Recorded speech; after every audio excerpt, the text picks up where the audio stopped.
Maya Johnson dragged the heavy bucket down the endless hallway, her back aching from 12 hours of scrubbing floors. The tower stretched so high into the clouds that she couldn't see the top from her basement quarters. Every surface gleamed like it was made of diamonds, but Maya knew better. She was the one who kept it clean. The aliens who owned this place called themselves the Etherians. They looked almost human except for their pale silver skin and those weird crown things stuck to their heads. Maya had been working here for 3 years, and she still jumped when one of them floated past without making a sound. They moved like ghosts, their feet barely touching the ground. "Another spill on level 42, announced the cleaning supervisor through Maya's earpiece. His name was impossible to pronounce, so all the human workers just called him Boss. "And Maya, stay away from the broken console near the archives. It's been sparking again." Maya sighed and headed for the elevator. The other human workers avoided her mostly. Not because she was mean or anything, but because she asked too many questions. Like, why did the walls hum with that weird energy? And why did the Etherians always look so tired after doing their magic tricks? The elevator shot upward so fast her ears popped. Level 42 was one of the fancy floors where the important Etherians worked. Maya had learned to move quietly here. The last thing she wanted was to disturb one of their magic ceremonies. She found the spill near a massive window that showed the city below. Flying vehicles zipped between buildings that twisted and curved in impossible ways. Everything was powered by magic, or at least that's what everyone said. The Etherians could make lights turn on with a thought, heal cuts by waving their hands, and even make objects float in the air. As Maya mopped up the sticky mess, she couldn't help but peek at the broken console nearby. The screen flickered with dancing lights that formed patterns. She'd seen similar patterns on other damaged equipment around the tower. The repair crews always seemed confused when they looked at these glitches. "Weird," Maya whispered, leaning closer. The lights weren't random at all. They repeated in sequences, almost like, "Human, what are you doing?" Maya spun around, nearly knocking over her bucket. A tall Etherian stood behind her, his silver eyes narrowed with suspicion. The crown on his head glowed brighter, which Maya had learned meant they were angry. "Sorry sir, just cleaning the spill," Maya stammered, grabbing her mop. The Etherian glided closer, his robes flowing like water. "This console is restricted. Humans cannot comprehend its sacred functions." "Of course sir, I was just..." Silence. The alien placed his hand on the flickering screen. The crown on his head pulsed with light, but nothing happened. He tried again, pressing both palms against the console. Still nothing. Maya watched as frustration crossed the Etherian's face. She'd seen this before. Sometimes their magic just didn't work on broken things. They called it technical difficulties, but Maya suspected there was more to it. "The maintenance team will handle this tomorrow," the Etherian finally said, though he didn't sound confident. He floated away, leaving Maya alone with the sparking console. She should have left. Boss had specifically told her to avoid this area. But something about those dancing lights kept pulling her attention. Maya had studied computers back on Earth before the war. Before her family lost everything and she ended up working as a cleaning lady on an alien world. The patterns on the screen looked almost like code. Not magic, but actual programming code. Maya knew that was impossible though. Everyone knew magic and technology were completely different things. The Etherians had explained this when humans first arrived on their worlds. Magic came from the mind and spirit. Technology was crude and limited. But as Maya stared at the flickering display, she couldn't shake the feeling that she was looking at a computer program with bugs in it. The sequences repeated every 37 seconds, always glitching at the same point. If this was a computer back on Earth, she'd know exactly how to fix it. Maya glanced around to make sure no one was watching, then quickly finished mopping. As she pushed her cart toward the elevator, she couldn't stop thinking about those patterns. Tonight, when her shift ended, she was going to dig out her old programming textbooks. She had a crazy idea forming in her head. What if magic wasn't magic at all? What if the Etherians had just forgotten how their own technology worked? The elevator doors closed, carrying Maya back down to the servant levels. But her mind was already racing upward, toward possibilities that could change everything. 3 weeks passed before Maya got her chance. The head archivist, a particularly ancient Etherian with silver hair that reached the floor, had requested her specifically. Several other cleaners had complained of splitting headaches whenever they worked near the data storage chambers on the top floors. "The quiet human girl," the archivist had said. "She doesn't disturb the sacred knowledge with unnecessary chatter." Maya almost laughed at that. If only he knew how many questions were spinning through her head every second of every day. The archive levels were different from the rest of the tower. Here, the walls didn't just hum with energy, they practically sang. Floating screens displayed constantly shifting symbols and equations that made Maya's eyes water if she stared too long. The Etherians called this the repository of all knowledge, where they stored thousands of years of magical wisdom. But Maya was starting to see something else entirely. Deshaun Williams worked the night shift in the lower maintenance tunnels. He was one of the few humans Maya actually talked to, mainly because he was just as curious about their alien employers as she was. They met during shift changes, sharing coffee from the vending machine that never seemed to work quite right. "You hear about the blackouts in the eastern districts?" Deshaun asked, stirring sugar into his cup with a plastic spoon. "Third major power failure this month. The Etherians are calling it cosmic interference, but I've been watching the power grid readings. Those aren't random failures." Maya nodded, but her mind was elsewhere. Last night, while cleaning around a damaged terminal in the archives, something incredible had happened. She'd been wiping down the interface panel when her hand slipped, making contact with an exposed connection port. Instead of the electric shock she expected, Maya had felt something else entirely. For just a moment, information had flowed directly into her mind. Not painful, not overwhelming, it felt natural, like reading words on a page. And what she'd seen in that brief connection had shaken her to her core. The magical formulas floating around the archives weren't mystical at all. They were programming code. Incredibly complex, beautifully written code, but code nonetheless. "Deshaun," Maya said quietly, glancing around to make sure they were alone.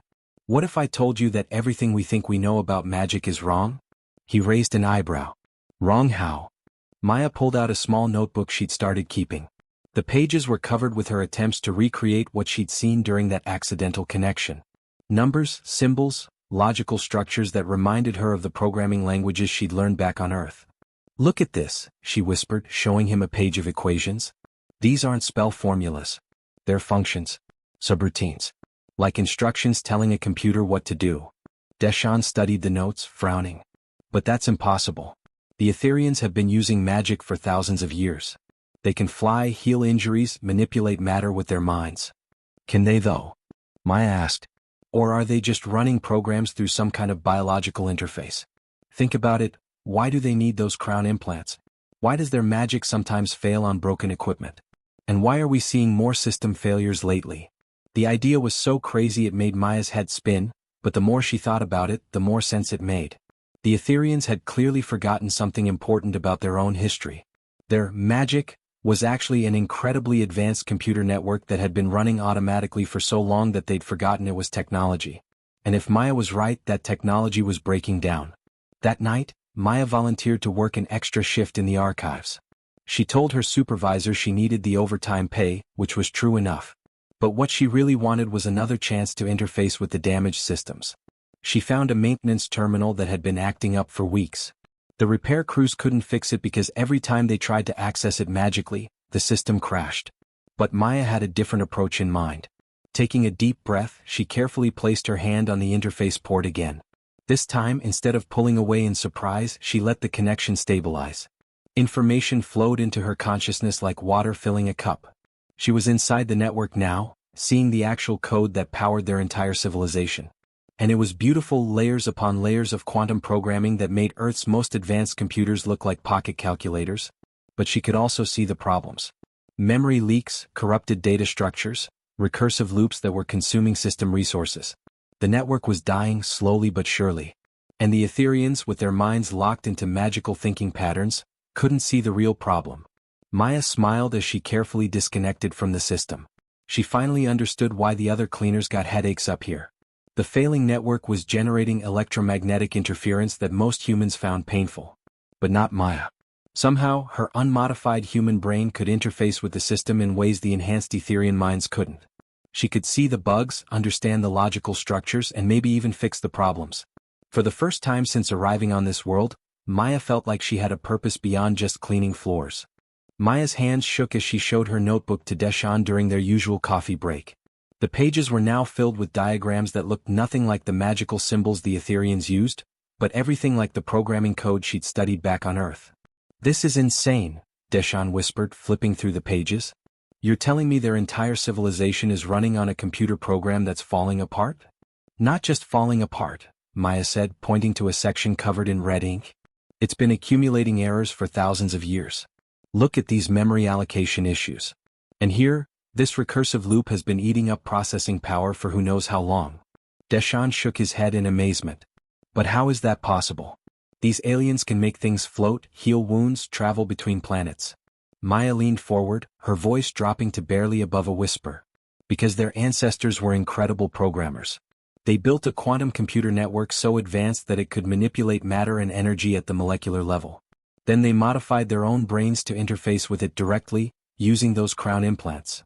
But somewhere along the way, she continued, they forgot it was technology. Generation after generation they started calling it magic. The knowledge of how the system actually worked got lost. A maintenance alarm echoed through the corridor, interrupting their conversation. Deshawn checked his tablet and cursed under his breath. Power fluctuation in Sector 12. That's the third one this week. Maya grabbed his arm. Don't you see? Those aren't random failures. The system is breaking down because nobody's maintaining the code anymore. The Etherians can use their interfaces to run existing programs, but they can't debug or fix the underlying problems. That night, Maya made her first real attempt at fixing something. She'd identified a small subroutine that controlled lighting in one of the storage areas, nothing critical, but a good place to test her theory. The lights had been flickering for months, driving the Etherian supervisors crazy. Using her cleaning access codes, Maya connected to a maintenance terminal and dove into the network. The sensation was becoming more familiar now, like swimming through an ocean of pure information. She found the lighting subroutine quickly. It was elegant code, but corrupted by what looked like a simple buffer overflow error. The fix took her less than 10 minutes. She patched the memory leak, optimized a few inefficient loops, and cleaned up some garbage data that had accumulated over decades. When she disconnected, the lights in the storage area were glowing steadily for the first time since she'd started working in the tower. Over the following weeks, Maya became addicted to the work. Every night after her regular shift, she would find broken systems that the Etherian repair crews had given up on. A climate control unit that randomly switched between hot and cold. A transport tube that occasionally dropped passengers on the wrong floor. A food synthesizer that sometimes produced inedible sludge instead of proper meals. Each fix taught her more about how the ancient system worked. The original programmers had been brilliant beyond imagination. They'd created artificial intelligence subroutines that could adapt and learn, quantum encryption that was still unbreakable thousands of years later, and user interfaces so intuitive that the Etherians could control complex functions with simple thoughts. But the system had grown so complicated over the millennia that it was becoming impossible to maintain. New features had been layered on top of old ones without proper integration. Critical functions were being handled by outdated subroutines that should have been replaced centuries ago. The breakthrough came when Maya discovered the core maintenance logs, buried deep in the system architecture. The entries went back thousands of years, showing a gradual decline in technical knowledge among the Etherian population. The last real system update had been performed over 2,000 years ago by someone whose title translated roughly to Code Keeper. After that, the entries became increasingly sparse and focused on minor patches rather than fundamental improvements. Maya realized she was looking at the technological equivalent of a civilization forgetting how to read. The Etherians still knew how to use their magic, but they'd completely lost the ability to understand or improve it. Keisha Washington was working late in the power distribution center when she noticed something impossible. Her monitoring screens showed that the entire eastern grid was running at 96% efficiency, the highest reading she'd seen in 5 years of working there. That can't be right, she muttered, running diagnostics on her equipment. But the readings were accurate. Somehow, power consumption across 6 city blocks had optimized itself overnight. 3 floors above, Maya was carefully logging out of another maintenance session. She'd spent 4 hours optimizing the power distribution algorithms, eliminating wasteful processes and streamlining data flows. The improvements would save enough energy to power a small town, and more importantly, reduce the strain on the failing core systems. But Maya knew she was running out of time. Each night, she could see more signs of systematic breakdown. Critical processes were beginning to fail faster than she could fix them. Soon, the problems would become too big and too visible for her to handle alone. The Etherians would have to face the truth about their magical civilization eventually. Maya just hoped she could keep their world running long enough for them to accept it. Maya's secret work had been going on for 3 months when things started getting noticed. Not by the Etherians, they were too focused on their magical explanations for everything, but by the other human workers who actually paid attention to the building's systems. Keisha Washington cornered Maya in the supply closet during lunch break. As the lead human technician for the power grid, Keisha noticed things that others missed. Okay, what's really going on? Keisha demanded, shutting the door behind her. The eastern sectors have been running at peak efficiency for 6 weeks straight. The climate control hasn't malfunctioned once. Even that old food synthesizer on level 30 is working perfectly now. Maya tried to act casual, organizing cleaning supplies on the shelf. Maybe the Etherians finally got their magic figured out? Cut the act, Keisha said. I've been monitoring the system logs. These improvements aren't coming from their magical repair sessions. Someone with serious technical skills has been making changes to the core programming. And since there are only about 50 humans in this entire tower, and most of them can barely operate a coffee machine, that leaves very few suspects. Maya sighed and turned around. She'd known this moment would come eventually. How much do you know about computer programming? Enough to recognize good code when I see it, Keisha replied. And whoever's been doing this work is better than good. They're exceptional. Over the next hour, Maya explained everything. The true nature of Etherian magic, the failing system architecture, and her nightly missions to debug their civilization. Keisha listened with growing amazement and horror. You're telling me this entire world is running on a computer program that nobody knows how to maintain? Keisha asked. Not just this world, Maya said quietly. I've been accessing the interplanetary network. The system spans 12 star systems, hundreds of worlds. And it's all connected. If the core systems here fail completely... She didn't need to finish the sentence. Keisha understood the implications immediately. We need to tell someone, Keisha said. The Etherian Council, the planetary governor, somebody in authority. Maya shook her head. They won't believe us. To them what I'm doing is impossible. Humans can't interface with magic, remember? They'd probably arrest me for tampering with sacred systems. That conversation haunted Maya for days.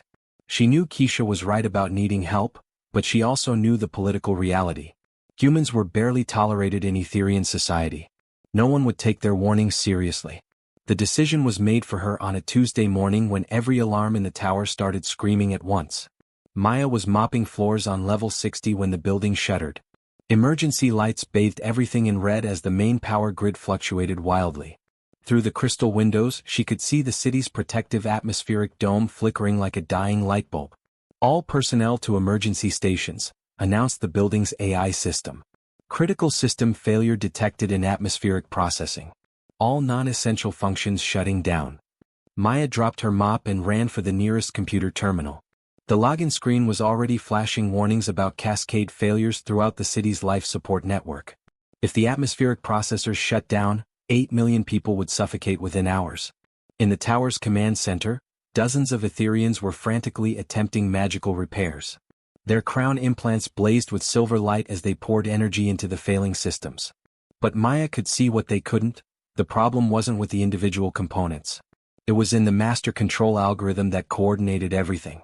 A memory corruption error had spread through the atmospheric control network like a virus, turning safety protocols into deadly traps.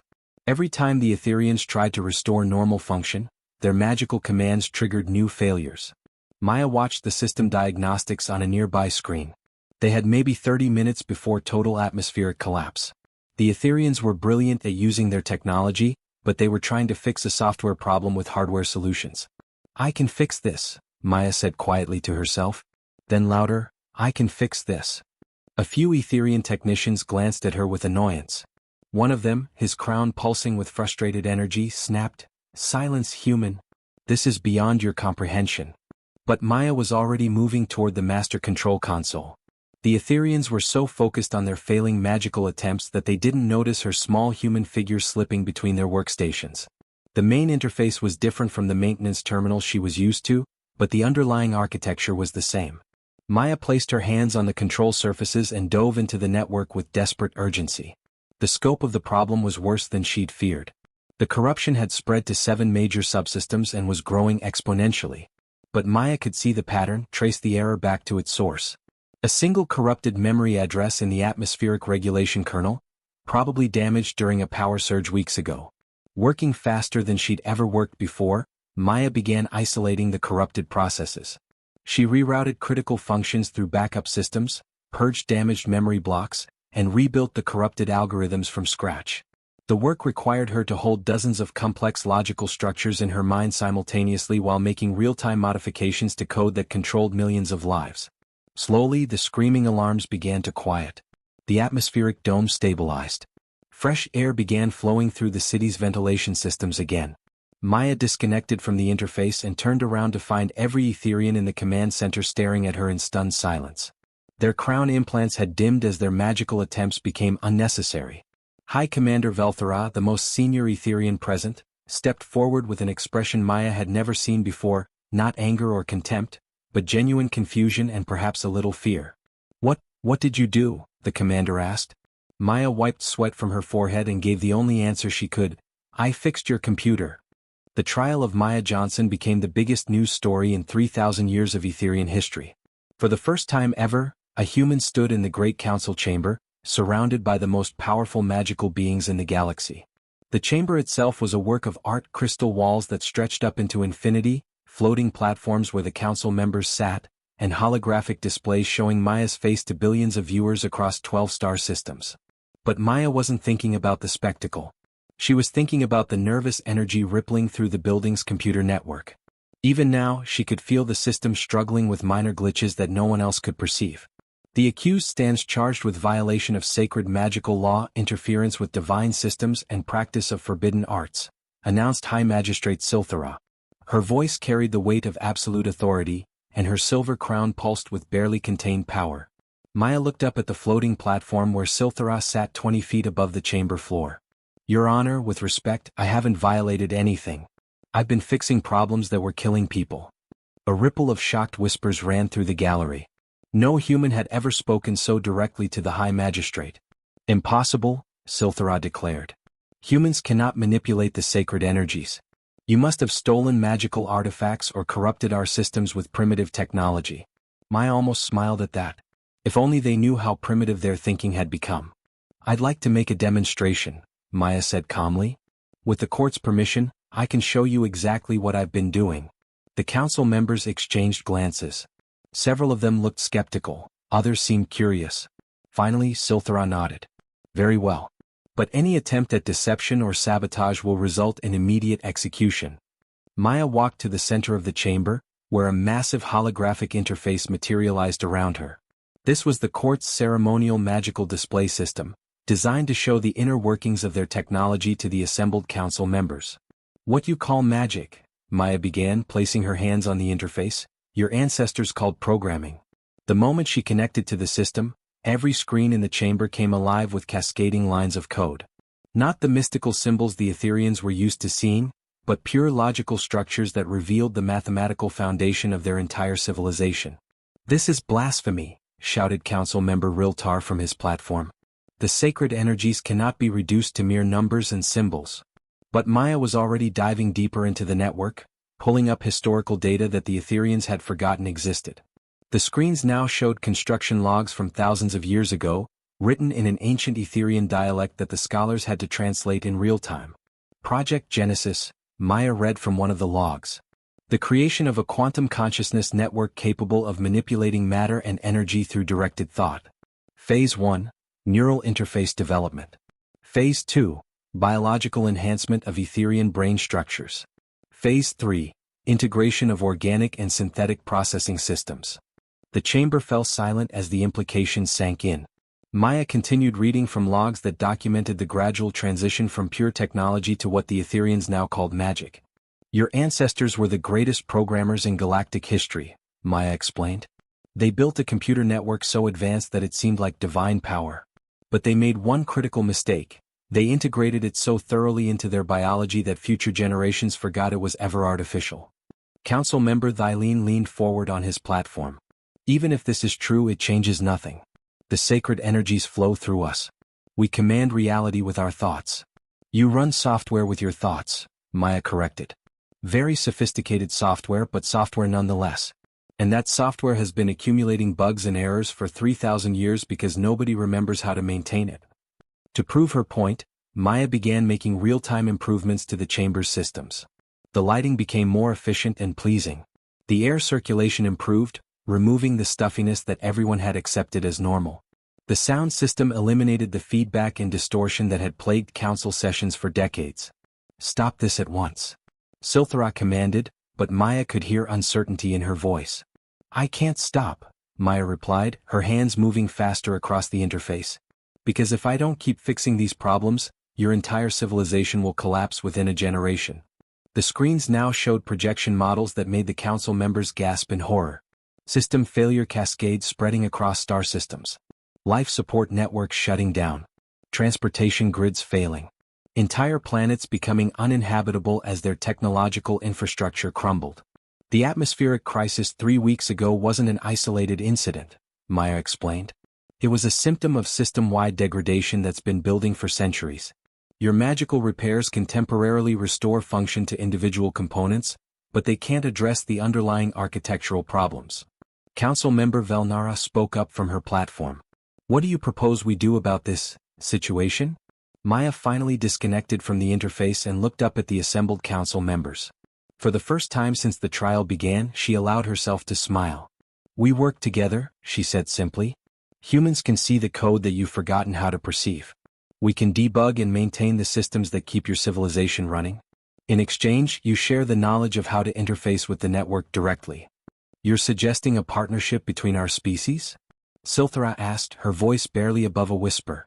"I'm suggesting we stop pretending that magic and science are opposites," Maya replied. "Your ancestors understood that they were the same thing. It's time we remembered that truth." The vote wasn't even close. Facing the choice between pride and survival, the council voted unanimously to establish the Joint Technical Institute. Within months, human programmers were working alongside Etherian interface specialists in laboratories across the galaxy. Maya found herself appointed as the first director of system maintenance, with an office high in the tower she'd once cleaned. But she still kept her old cleaning cart in the corner as a reminder of where she'd started. From her window, she could see construction crews building new facilities where humans and Etherians would work side by side, debugging reality itself and preparing to upgrade a galaxy's worth of magical infrastructure. The universe was vast and full of possibilities, and for the first time in thousands of years, both species were ready to explore them together.